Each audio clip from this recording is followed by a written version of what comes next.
ఆ తర్వాత నిజామాబాద్లో ఎట్లుంటుంది సిచ్యువేషన్ అనేటువంటిది కూడా చూద్దాం.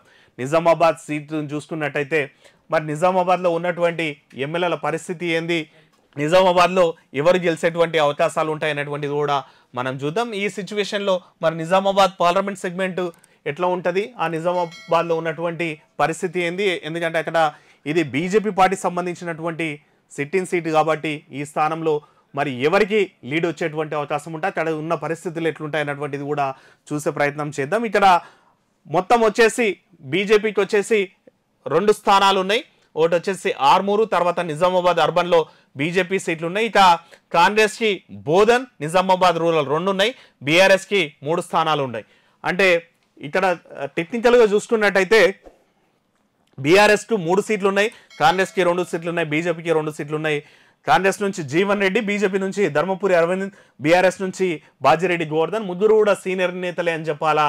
అయితే ఇక్కడ కాంగ్రెస్ పార్టీ జీవన్ రెడ్డి కంటే ఇంకా వేరే పర్సన్ పెట్టింటే ఇక్కడ టఫ్ ఫైట్ ఇస్తుంది అన్నటువంటిది.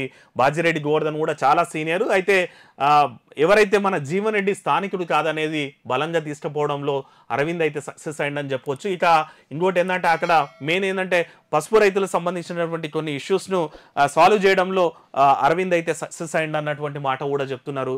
ఇది అయితే ఆల్మోస్ట్ అంటే క్యాండిడేట్ల వల్లనే బీజేపీ గెలుస్తుంది అన్నటువంటి సీటు ఇది సిట్టింగ్ అయితే నిలబెట్టుకుంటోంది. ఇక బీజేపీ పార్టీ ఇక్కడ ధర్మపురి అరవింద్ అయితే మళ్ళీ కూడా గెలుస్తాడు అన్నటువంటిది ఎగ్జిట్ కూడా చెప్తున్నటువంటి నేపథ్యం ఉంది. ఇక్కడ బీజేపీకి 2 సీట్లు, తర్వాత కాంగ్రెస్కి 2 సీట్లు, బీఆర్ఎస్కి 3 సీట్లు ఉన్నప్పటికీ బీజేపీ ఆర్మూర్ సేఫ్ ఉందంట, బోధన్ టైట్ ఫైట్ ఉందంట, నిజామాబాద్ ఎడ్జ్, నిజామాబాద్ రూరల్ కూడా బీజేపీ సైడే ఉంది, బాల్కొండ బీజేపీ సైడే ఉంది, కోరట్ల బీజేపీ సైడే ఉంది.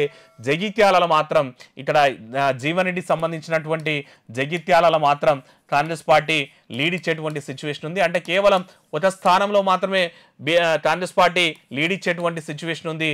మిగిలిన అన్ని స్థానాల్లో అంటే ఆల్మోస్ట్ 5 స్థానాల్లో బీజేపీ లీడ్ కనిపిస్తుంది. ఒక స్థానంలో మాత్రం టైట్ ఫైట్ కనిపిస్తుందంట, అది బోధన్లో.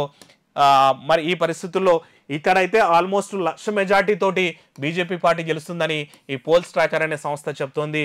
అంటే సిట్టింగ్లు ఆల్మోస్ట్ బీజేపీ పార్టీకి ఉన్నటువంటి సిట్టింగ్లు అన్నింటిలో వాళ్ళు గెలుస్తామన్నటువంటి కాన్ఫిడెంట్గా ఉన్నారు. ఈ సర్వే సంస్థ కూడా నిజామాబాద్లో బీజేపీ గెలుస్తుందని కూడా చెప్తోంది.